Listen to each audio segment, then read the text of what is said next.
ਸਤਿ ਸ਼੍ਰੀ ਅਕਾਲ। ਸੂਬੇ ਦੀਆਂ ਪ੍ਰਮੁੱਖ ਸਿਆਸੀ ਖਬਰਾਂ ਦੇ ਇਸ ਖਾਸ ਪ੍ਰੋਗਰਾਮ ਖਬਰ ਪੜਤਾਲ ਦੇ ਵਿੱਚ ਤੁਹਾਡਾ ਸਵਾਗਤ ਹੈ।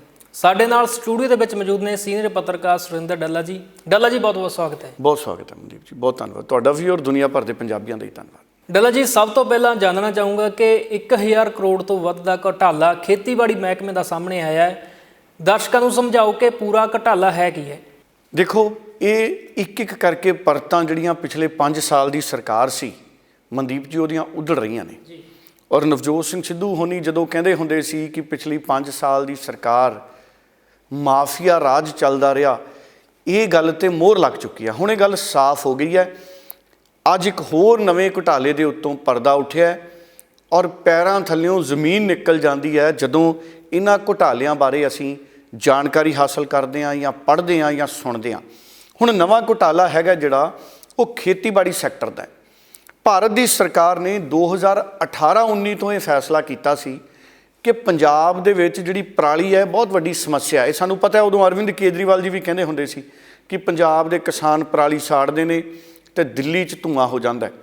ਹੁਣ 2018-19 'ਚ ਸਰਕਾਰ ਨੇ ਫੈਸਲਾ ਕੀਤਾ ਸੀ ਕਿ ਪੰਜਾਬ ਦੇ ਵਿੱਚ ਮਸ਼ੀਨ ਬੈਂਕ ਸਥਾਪਿਤ ਕੀਤੇ ਜਾਣਗੇ। ਕੇਂਦਰ ਸਰਕਾਰ ਪੈਸਾ ਦੇਊਗੀ ਪੰਜਾਬ ਸਰਕਾਰ ਨੂੰ। ਉਸ ਫੰਡ ਦੇ ਨਾਲ ਪੰਜਾਬ ਦੇ ਵਿੱਚ ਮਸ਼ੀਨਾਂ ਖਰੀਦੀਆਂ ਜਾਣਗੀਆਂ। ਇੱਕ ਸਕੀਮ ਬਣਾਈ ਸੀ CRM। ਇਹਨੂੰ ਪੰਜਾਬੀ 'ਚ ਕਹਿੰਦੇ ਨੇ, ਅੰਗਰੇਜ਼ੀ 'ਚ ਕਹਿੰਦੇ ਨੇ ਕ੍ਰੌਪ CRM, ਕ੍ਰੌਪ ਰੈਜ਼ੀਡਿਊ ਮੈਨੇਜਮੈਂਟ, ਮਤਲਬ ਫਸਲਾਂ ਦੀ ਰਹਿੰਦ ਖੂੰਹਦ ਦਾ ਪ੍ਰਬੰਧ। ਫਸਲਾਂ ਦੀ ਰਹਿੰਦ ਖੂੰਹਦ ਦਾ ਪ੍ਰਬੰਧ ਕਰਨ ਦੇ ਲਈ ਇੱਕ ਯੋਜਨਾ ਬਣੀ CRM। ਉਹਦੇ ਤਹਿਤ ਕਰੋੜਾਂ ਰੁਪਏ ਪੰਜਾਬ ਨੂੰ ਜਾਰੀ ਕੀਤੇ ਗਏ 2018 ਤੋਂ ਲੈ ਕੇ ਆ ਪਿਛਲੇ ਸਾਲ ਤੱਕ 21-22 ਦੇ ਕੁੱਲ 1178 ਕਰੋੜ ਰੁਪਏ ਦੇ ਕਰੀਬ ਭਾਰਤ ਸਰਕਾਰ ਵੱਲੋਂ ਪੰਜਾਬ ਨੂੰ ਭੇਜਿਆ ਗਿਆ। ਔਰ ਮੈਂ ਕਈ ਵਾਰੀ ਸੋਚਦਾ, ਅਸੀਂ ਹਮੇਸ਼ਾ ਇੱਕ ਧਾਰਨਾ ਵੀ ਬਣੀ ਹੋਈ ਹੈ ਕਿ ਕੇਂਦਰ ਪੰਜਾਬ ਨਾਲ ਧੱਕਾ ਕਰਦਾ ਹੈ। ਤੁਸੀਂ ਦੇਖੋ, ਕੇਂਦਰ ਨੇ 1178 ਕਰੋੜ ਰੁਪਇਆ ਪੰਜਾਬ ਨੂੰ ਭੇਜਿਆ ਔਰ ਉਹ ਮਸ਼ੀਨ ਬੈਂਕ ਕਿੱਥੇ ਨੇ? ਜਿਹੜਾ ਉਹ 1178 ਕਰੋੜ ਭੇਜਿਆ ਗਿਆ ਸੀ ਮਨਦੀਪ ਜੀ, ਉਹ ਮਸ਼ੀਨੀ ਬੈਂਕ ਬਣਨੇ ਸੀ। ਮਸ਼ੀਨ ਬੈਂਕ ਉਹ ਕਿੱਥੇ ਨੇ? ਉਹ ਲੱਭ ਹੀ ਨਹੀਂ ਰਹੇ ਕਿ ਉਹ ਮਸ਼ੀਨੀ ਬੈਂਕ ਗਏ ਕਿੱਥੇ। ਜਿੱਥੇ ਮਸ਼ੀਨਾਂ ਖੜੀਆਂ ਨੇ, ਉਹ ਮਸ਼ੀਨਾਂ ਨੂੰ ਸਾਡੇ ਕਿਸਾਨ ਵਰਤ ਸਕਦੇ ਨੇ ਫਸਲਾਂ ਦੀ ਰਹਿੰਦ ਖੂੰਹਦ ਦੇ ਲਈ। ਹੋ ਸਕਦਾ ਕਿਤੇ ਟਾਵੀ ਮਸ਼ੀਨ ਖੜੀ ਵੀ ਹੋਵੇ, ਪਰ ਉਹ ਬੈਂਕ ਨਹੀਂ ਲੱਭਦੇ। ਦੇਖੋ, ਪ੍ਰਾਈਵੇਟ ਬੈਂਕ ਪੰਜਾਬ 'ਚ ਕਿੰਨੇ ਨੇ, ਸਰਕਾਰੀ ਬੈਂਕ ਕਿੰਨੇ ਨੇ, ਦੂਜੇ ਬੈਂਕ ਦਿਖਦੇ ਨੇ, ਮਸ਼ੀਨਾਂ ਵਾਲਾ ਬੈਂਕ ਹੀ ਨਹੀਂ ਲੱਭ ਰਿਹਾ। ਹੁਣ ਇਨਫੋਰਸਮੈਂਟ ਡਾਇਰੈਕਟੋਰੇਟ ਨੇ, ਕੇਂਦਰ ਸਰਕਾਰ ਨੇ ਇਹਦੀ ਵੀ ਜਾਂਚ ਆਰੰਭਤੀ ਹੈ। ਔਰ ਤੁਸੀਂ ਦੇਖੋ, ਇਹਦੇ 'ਚ ਬਹੁਤ ਵੱਡੇ ਖੁਲਾਸੇ ਹੋਏ ਨੇ ਕਿ ਪੰਜਾਬ ਦੇ ਜਿਹੜੇ ਖੇਤੀਬਾੜੀ ਮੰਤਰੀ ਸੀ ਕਾਕਾ ਰਣਦੀਪ ਸਿੰਘ ਨਾਭਾ, ਉਹ 8 ਮਾਰਚ ਨੂੰ ਇੱਕ ਚਿੱਠੀ ਲਿਖ ਜਾਂਦੇ ਨੇ। ਜਾਂਦੇ ਜਦੋਂ ਉਹ ਮੰਤਰੀ ਸੀਗੇ ਖੇਤੀਬਾੜੀ ਦੇ ਪਿਛਲੀ ਸਰਕਾਰ ਦੇ ਵਿੱਚ, ਉਹ ਪ੍ਰਧਾਨ ਮੰਤਰੀ ਨਰਿੰਦਰ ਮੋਦੀ ਨੂੰ ਚਿੱਠੀ ਲਿਖ ਜਾਂਦੇ ਨੇ ਵੀ 1178 ਕਰੋੜ ਰੁਪਇਆ ਜਿਹੜਾ ਇਸ ਮਾਮਲੇ ਦੀ ਜਾਂਚ ਹੋਣੀ ਚਾਹੀਦੀ ਹੈ। ਮੈਂ ਤਮਾਮ ਕੋਸ਼ਿਸ਼ਾਂ ਕਰ ਲਈਆਂ, ਮੇਰੀ ਸਮਝ ਤੋਂ ਬਾਹਰ ਹੈ ਵੀ ਇਹ ਪੈਸਾ ਕਿੱਥੇ ਲੱਗਿਆ। ਔਰ ਮੈਂ ਇਹ ਵੀ ਦੱਸ ਦਿੰਦਾ, 2018 ਤੋਂ 2019 'ਚ 269.38 ਕਰੋੜ ਰੁਪਏ, ਮਤਲਬ ਕਰੀਬ 270 ਕਰੋੜ ਰੁਪਏ ਕੇਂਦਰ ਸਰਕਾਰ ਨੇ ਭੇਜੇ। 2019 ਤੋਂ 2020 ਦੇ ਵਰ੍ਹੇ ਲਈ 272.80 ਲੱਖ 273 ਕਰੋੜ ਕਹਿ ਲਓ ਭੇਜਿਆ। 1920-21 'ਚ 304 ਕਰੋੜ ਰੁਪਏ ਭੇਜੇ, 304 ਕਰੋੜ ਤੇ 55 ਲੱਖ। ਅਤੇ 21-22 ਦੇ ਵਿੱਚ 331 ਕਰੋੜ ਤੇ 94 ਲੱਖ, 332 ਕਰੋੜ ਰੁਪਇਆ ਪੰਜਾਬ ਸਰਕਾਰ ਨੇ ਭੇਜਿਆ। ਸੋ ਇਹ 1178 ਕਰੋੜ ਦੇ ਕਰੀਬ 1200 ਕਰੋੜ ਹੀ ਬਣਦਾ। ਇਹ ਪੈਸਾ ਜਿਹੜਾ ਹੈ ਇਹਨਾਂ ਵਰ੍ਹਿਆਂ ਦੇ ਵਿੱਚ ਭੇਜਿਆ ਗਿਆ। ਹੁਣ ਕਾਕਾ ਰਣਦੀਪ ਉਹਨਾਂ ਨੇ ਆਪਣੇ ਮਹਿਕਮੇ ਦੇ ਅਫਸਰਾਂ ਤੋਂ ਪੁੱਛਿਆ, ਜਿਹੜੇ ਵੱਖ-ਵੱਖ ਜਿਹੜਾ ਇੱਕ ਵਿੰਗ ਹੁੰਦਾ, ਤਕਨੀਕੀ ਵਿੰਗ ਹੁੰਦਾ, ਜਿਹੜਾ ਇੰਜੀਨੀਅਰਿੰਗ ਵਿੰਗ ਹੁੰਦਾ ਖੇਤੀਬਾੜੀ ਮਹਿਕਮੇ ਦਾ, ਉਹਦੇ ਤੋਂ ਪੁੱਛਿਆ। ਲੇਕਿਨ ਟਾਲ ਮਟੋਲ ਦੀ ਨੀਤੀ ਰਹੀ। ਇਹ ਮਸ਼ੀਨਾਂ ਜਿਹੜੀਆਂ ਖਰੀਦੀਆਂ ਗਈਆਂ CRM ਯੋਜਨਾ ਦੇ ਤਹਿਤ, ਇਹ ਕਿੱਥੇ ਫਿੱਟ ਹੋਈਆਂ, ਜ਼ਿਲ੍ਹਿਆਂ 'ਚ ਕਿੱਥੇ ਖੜੀਆਂ ਨੇ, ਵੱਖ-ਵੱਖ ਜ਼ਿਲ੍ਹਿਆਂ ਦੇ ਵਿੱਚ। ਕਾਕਾ ਰਣਦੀਪ ਸਿੰਘ ਨਾਭਾ ਜਿਹੜੀ ਚਿੱਠੀ ਲਿਖਦੇ ਹੈ, ਕਹਿੰਦੇ ਮੈਨੂੰ ਮੁਕੰਮਲ ਤੌਰ 'ਤੇ ਬਿਊਰਾ ਨਹੀਂ ਮਿਲ ਸਕਿਆ ਔਰ ਇਸ ਕਰਕੇ ਮੈਂ ਪ੍ਰਧਾਨ ਮੰਤਰੀ ਦੇ ਧਿਆਨ 'ਚ ਵੀ ਇਹ ਚੀਜ਼ ਲਿਆਤੀ। ਕਿਉਂ? ਉਹ ਇਸ ਲਈ ਜ਼ਰੂਰੀ ਸੀ, ਇਹ ਨਹੀਂ ਸੀ ਵੀ ਉਹ ਸ਼ਿਕਾਇਤ ਕਰਨਾ ਚਾਹੁੰਦੇ ਸੀ। ਮੈਂ ਕਹਿੰਦਾ ਸ਼ਿਕਾਇਤ ਕਰਨੀ ਵੀ ਚਾਹੀਦੀ, ਉਹਨਾਂ ਨੇ ਕੀਤੀ ਵੀ ਹੈ, ਚਲੋ ਚਿੱਠੀ ਲਿਖ ਕੇ। ਇਹ ਉਹਨਾਂ ਦਾ ਫਰਜ਼ ਸੀ, ਉਹਨਾਂ ਨੇ ਨਿਭਾਇਆ। ਪਤਾ ਤਾਂ ਲੱਗੇ 1178 ਕਰੋੜ ਰੁਪਇਆ ਕਿੱਥੇ ਗਿਆ। घर घर ਚੱਲੀ ਗੱਲ, ਉਹ ਕਰਦਾ ਮਸਲੇ ਹੱਲ। ਤੇ ਪੰਜਾਬ ਦੇ ਪਾਣੀਆਂ ਦਾ ਰਾਖਾ, ਪੂਰੇ ਪੰਜਾਬ 'ਚ ਕਰੋੜਾਂ ਰੁਪਏ, ਲੱਖਾਂ ਰੁਪਏ, ਕਰੋੜਾਂ ਰੁਪਏ ਦੇ ਇਸ਼ਤਿਹਾਰ ਛਪ ਗਏ, ਐਡੇ ਐਡੇ ਬੋਰਡ ਛਪ ਗਏ। ਕਿਸੇ ਹੋਰ ਸਕੀਮ ਲਈ ਪੈਸਾ ਆਉਂਦਾ ਸੀ, ਉਹ ਕੈਪਟਨ ਅਮਰਿੰਦਰ ਨੇ ਕਿਸਾਨਾਂ ਨੂੰ ਕਰਜ਼ ਮਾਫੀ ਯੋਜਨਾ 'ਚ ਦੇਤਾ, ਚੰਗੀ ਗੱਲ ਹੈ। ਪਰ ਕਰਜ਼ ਮਾਫੀ ਤਾਂ ਵੀ ਨਹੀਂ ਕੀਤੀ, ਮੁਕੰਮਲ ਕਰਜ਼ ਮਾਫੀ ਉਹ ਤਾਂ ਵੀ ਨਹੀਂ ਕਰ ਸਕੇ। ਸੋ ਇਸ ਕਰਕੇ ਜਿਹੜੀ ਪੈਸੇ ਦੀ ਵਿਉਂਤਬੰਦੀ ਹੈ ਉਹ ਚੰਗੀ ਤਰ੍ਹਾਂ ਨਾਲ ਨਹੀਂ ਹੋਈ। ਔਰ ਇਹ 1178 ਕਰੋੜ ਰੁਪਇਆ ਮਨਦੀਪ ਜੀ ਬਹੁਤ ਵੱਡਾ ਹੁੰਦਾ ਹੈ, 1178 ਕਰੋੜ ਰੁਪਈਆ। ਔਰ ਇਹਦੇ 'ਤੇ ਹੁਣ ਜਿਹੜੀ ਇਨਫੋਰਸਮੈਂਟ ਡਾਇਰੈਕਟੋਰੇਟ ਹੈ ਸਾਡੇ ਭਾਰਤ ਸਰਕਾਰ ਦੀ, ਕੇਂਦਰ ਸਰਕਾਰ ਦੀ, ਉਹਦੀ ਨਜ਼ਰ ਹੈ ਜਿਹੜੀ ਟਿਕੀ ਹੈ, ਅਤੇ ਉਹ ਹੁਣ ਇਸ ਮਾਮਲੇ ਦੇ ਵਿੱਚ ਜਾਂਚ ਕਰ ਰਹੀ ਹੈ। ਇਹ ਪਰਾਲੀ ਦੀ ਬਹੁਤ ਵੱਡੀ ਸਮੱਸਿਆ ਸੀ। ਉਮੀਦ ਇਹ ਸੀ ਕਿ ਮਸ਼ੀਨੀ ਬੈਂਕ ਬਣਨਗੇ, ਉੱਥੇ ਮਸ਼ੀਨਾਂ ਆਉਣਗੀਆਂ, ਸੂਬਾ ਆਪਣਾ ਹਿੱਸਾ ਪਾਏਗਾ, ਕੇਂਦਰ ਨੇ ਆਪਣੇ ਹਿੱਸੇ ਭੇਜਤੇ, ਅਤੇ ਕਿਸਾਨਾਂ ਨੂੰ ਪਰਾਲੀ ਦੀ ਦਿੱਕਤ ਨਹੀਂ ਆਊਗੀ, ਪਰਾਲੀ ਸਾੜਨੀ ਨਹੀਂ ਪਊਗੀ, ਫਸਲਾਂ ਦੀ ਜਿਹੜੀ ਵੇਸਟ ਮੈਨੇਜਮੈਂਟ ਹੈ ਉਹ ਹੋ ਸਕੂਗੀ, ਫਸਲਾਂ ਦੀ ਰਹਿੰਦ ਖੂੰਹਦ ਦਾ ਪ੍ਰਬੰਧਨ ਹੋ ਜਾਊਗਾ, ਚਾਹੇ ਕਣਕ ਹੈ ਚਾਹੇ ਝੋਨਾ ਹੈ, ਜੋ ਵੀ ਫਸਲਾਂ ਦੀ ਰਹਿੰਦ ਖੂੰਹਦ ਹੈ ਉਹ ਸਾਂਭੀ ਜਾਊਗੀ। ਔਰ ਹੁਣ ਇਹ ਨਵਾਂ ਜਿਹੜਾ ਘੁਟਾਲਾ ਇਹ ਸਾਹਮਣੇ ਆ ਗਿਆ। ਔਰ ਮੈਨੂੰ ਇਹ ਲੱਗਦਾ ਹੈ ਕਿ ਪਿਛਲੇ 5 ਸਾਲ ਕੈਪਟਨ ਅਮਰਿੰਦਰ ਦੀ ਸਰਕਾਰ ਦੇ ਜਿਸ ਤੇਜ਼ੀ ਦੇ ਨਾਲ, ਇਹ ਨਹੀਂ ਪਤਾ ਇਹਨਾਂ 'ਚ ਦੋਸ਼ੀ ਕੌਣ ਹੈ, ਕੀ ਪਤਾ ਕੈਪਟਨ ਅਮਰਿੰਦਰ ਨੂੰ ਪਤਾ ਹੀ ਨਾ ਹੋਵੇ ਕਿ ਇਹੋ ਜਿਹਾ ਕੋਈ ਪੈਸਾ ਆਇਆ ਖੇਤੀਬਾੜੀ ਮਹਿਕਮੇ ਦੇ ਵਿੱਚ, ਪਰ ਜਿਹੜੇ ਵੀ ਸਮੇਂ 'ਤੇ ਮੰਤਰੀ ਸੀ, ਮੁੱਖ ਮੰਤਰੀ ਸੀ, ਉਹਨਾਂ ਦੀ ਜ਼ਿੰਮੇਵਾਰੀ ਬਣਦੀ ਹੈ ਕਿ ਉਹ ਜ਼ਰੂਰ ਇਹਨਾਂ ਮਾਮਲਿਆਂ ਦੇ ਉੱਤੇ ਜਵਾਬ ਦੇਣ। ਔਰ ਪੰਜਾਬ ਟਵੀਟ ਕਰਨ, ਹਰ ਗੱਲ 'ਤੇ ਟਵੀਟ ਕਰਦੇ ਨੇ। ਹੁਣ ਕੈਪਟਨ ਅਮਰਿੰਦਰ ਨੂੰ ਟਵੀਟ ਕਰਨਾ ਚਾਹੀਦਾ ਜਿਹੜੀਆਂ ਗੱਲਾਂ ਸਾਹਮਣੇ ਆ ਰਹੀਆਂ ਨੇ, ਵੀ ਕੀ ਕੈਪਟਨ ਅਮਰਿੰਦਰ ਦੇ ਧਿਆਨ ਦੇ ਵਿੱਚ ਸੀ, ਜਾਂ ਕੈਪਟਨ ਅਮਰਿੰਦਰ ਬਾਰੇ ਉਂਝ ਹੀ ਭੁਲੇਖਾ ਸੀ ਲੋਕਾਂ ਨੂੰ ਕਿ ਬਹੁਤ ਮਜ਼ਬੂਤ ਮੁੱਖ ਮੰਤਰੀ ਹੈ ਕੈਪਟਨ ਅਮਰਿੰਦਰ।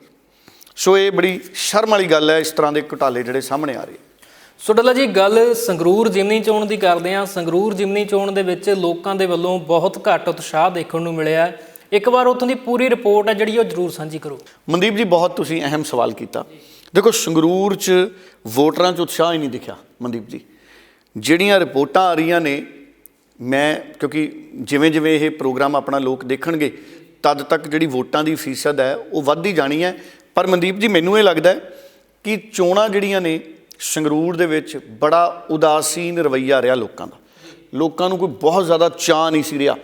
ਹੁਣ ਜਾਂ ਤਾਂ ਪੋਲੀਟੀਕਲ ਪਾਰਟੀਆਂ ਤੋਂ ਲੋਕਾਂ ਦੇ ਚਾਅ ਮੁੱਕ ਗਏ, ਵੀ ਪੋਲੀਟੀਕਲ ਪਾਰਟੀਆਂ ਕਹਿੰਦੀਆਂ ਕੁਝ ਹੈ, ਕਰਦੀਆਂ ਕੁਝ ਹੈ। ਹੁਣ ਤੁਸੀਂ ਕਾਂਗਰਸ ਦਾ ਹੀ ਹਾਲ ਦੇਖ ਲਓ, ਜੋ ਘੁਟਾਲੇ ਇੱਕ ਤੋਂ ਇੱਕ ਬਾਹਰ ਆ ਰਹੇ ਨੇ ਕਾਂਗਰਸ ਦੀ ਸਰਕਾਰ ਦੇ। ਜਿਹੜੇ ਲੀਡਰ ਨਵਜੋਤ ਸਿੰਘ ਸਿੱਧੂ ਨੂੰ ਨਿੰਦਦੇ ਸੀ, ਅੱਜ ਉਹ ਲੱਭਦੇ ਨਹੀਂ ਪਏ। ਕਈ ਉਹਨਾਂ ਚੋਂ ਕਈ ਲੱਭਦੇ ਨਹੀਂ, ਕਈ ਕੋਰਟ ਕਚਹਿਰੀਆਂ ਦੇ ਵਿੱਚ ਚਲੇ ਗਏ ਨੇ। ਹੁਣ ਸਵਾਲ ਇਹ ਹੈ ਕਿ ਵੋਟਰ ਕੀ ਸੋਚ ਕੇ ਵੋਟ ਪਾਵੇ। ਹਾਲਾਂਕਿ ਇਹ ਬਹੁਤ ਮਨ ਨੂੰ ਦੁਖੀ ਕਰਨ ਵਾਲਾ ਟਰੈਂਡ ਹੈ, ਰੁਝਾਨ ਹੈ। ਇਲੈਕਸ਼ਨ ਕਮਿਸ਼ਨ ਨੇ ਤਮਾਮ ਕੋਸ਼ਿਸ਼ਾਂ ਕੀਤੀਆਂ ਕਿ ਜ਼ਿਆਦਾ ਤੋਂ ਜ਼ਿਆਦਾ ਲੋਕ ਵੋਟਾਂ ਪਾਉਣ ਆਉਣ।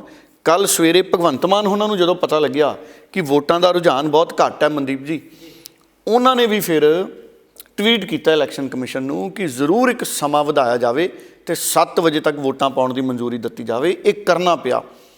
ਵੱਡੇ ਵੱਡੇ ਲੀਡਰ ਆਪ ਬਾਹਰ ਨਿਕਲੇ, ਉਹਨਾਂ ਨੇ ਆਪ ਵੋਟਾਂ ਪਾਈਆਂ, ਪਰ ਲੋਕ ਇੰਨੇ ਨਹੀਂ ਆਏ। ਮੈਨੂੰ ਇਹ ਲੱਗਦਾ ਜਦੋਂ ਤੱਕ ਆਖਰੀ ਰਿਜ਼ਲਟ ਆਉਣਗੇ ਕਿ ਕੁੱਲ ਕਿੰਨੀ ਵੋਟ ਪਰਸੈਂਟੇਜ ਪਈ ਸੰਗਰੂਰ ਦੇ ਵਿੱਚ, ਮਨਦੀਪ ਜੀ ਮੈਨੂੰ ਲੱਗਦਾ ਜਿਹੜਾ ਵੋਟ ਪਰਸੈਂਟੇਜ ਹੈ ਉਹ 50% ਤੋਂ ਵੀ ਅਗਰ ਥੋੜ੍ਹਾ ਜਿਹਾ ਪਾਰ ਹੋ ਜੇ ਤਾਂ ਬਹੁਤ ਵੱਡੀ ਗੱਲ ਹੋਏਗੀ। ਨਹੀਂ ਤਾਂ ਬਹੁਤ ਘੱਟ ਰੁਝਾਨ ਹੈ। 22% ਜਿਹੜੀਆਂ ਵੋਟਾਂ ਨੇ ਕਈ ਵਿਧਾਨ ਸਭਾ ਹਲਕਿਆਂ 'ਚ ਪਈਆਂ ਸੀ ਦੁਪਹਿਰ 2 ਵਜੇ ਤੱਕ।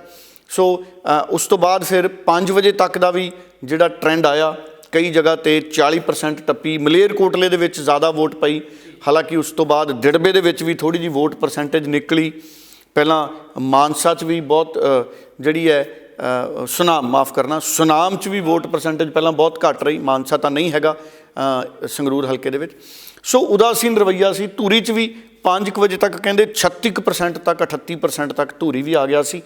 ਪਰ ਪੂਰੀ ਵੋਟ ਪਰਸੈਂਟੇਜ ਜਦੋਂ ਨਿਕਲਣੀ ਹੈ, ਅਗਰ 50-52% ਵੀ ਨਿਕਲ ਆਵੇ ਵੋਟਾਂ, ਤਾਂ ਇਹ ਬਹੁਤ ਵੱਡੀ ਮੈਨੂੰ ਲੱਗਦਾ ਹੈ ਇਹ ਗੱਲ ਹੋਏਗੀ ਕਿ ਇੰਨੀਆਂ ਵੋਟਾਂ ਪੈ ਗਈਆਂ। ਹੁਣ ਸਵਾਲ ਇਹ ਹੈ, ਖੋਜ ਦਾ ਵਿਸ਼ਾ ਇਹ ਬਣ ਗਿਆ ਮਨਦੀਪ ਜੀ ਕਿ ਵੋਟ ਪਰਸੈਂਟੇਜ ਇੰਨੀ ਘਟੀ ਕਿਉਂ। ਤਰਕ ਦਿੱਤੇ ਜਾ ਰਹੇ ਨੇ ਵੀ ਝੋਨੇ ਦਾ ਸੀਜ਼ਨ ਸੀ, ਝੋਨੇ ਦੇ ਸੀਜ਼ਨ ਦੀ ਗੱਲ ਸਮਝ ਆਉਂਦੀ ਹੈ, ਪਰ ਸਾਰਾ ਦਿਨ ਤਾਂ ਕਿਸਾਨ ਝੋਨਾ ਨਹੀਂ ਨਾ ਲਾਉਂਦਾ। ਸਾਰਾ ਦਿਨ ਕਿਸਾਨ ਝੋਨਾ ਨਹੀਂ ਲਾਉਂਦਾ। ਬਹੁਤ ਵੱਡੀਆਂ ਚੁਣੌਤੀਆਂ ਜਿਹੜੀਆਂ ਕਿਸਾਨੀ ਦੇ ਅੱਗੇ ਹੈ, ਕਿਸਾਨ ਤਾਂ ਆਪਣੀਆਂ ਮੰਗਾਂ ਨੂੰ ਲੈ ਕੇ ਪ੍ਰੋਟੈਸਟ ਕਰਦੇ ਰਹੇ ਇੰਨਾ ਸਮਾਂ, ਇਸ ਕਰਕੇ ਉਹ ਵੋਟ ਪਾਉਣ ਜ਼ਰੂਰ ਜਾਂਦੇ।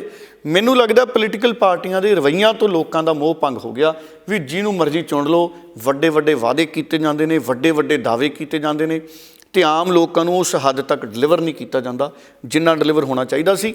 ਪਰ ਮੁਕਾਬਲਾ ਅਗਰ 50-55% ਵੀ ਕੁੱਲ ਵੋਟ ਫੀਸਦ ਆਉਂਦੀ ਹੈ ਮਨਦੀਪ ਜੀ, ਤੁਸੀਂ ਸੋਚੋ ਕਿੰਨਾ ਫਸਵਾਂ ਮੁਕਾਬਲਾ ਹੈ।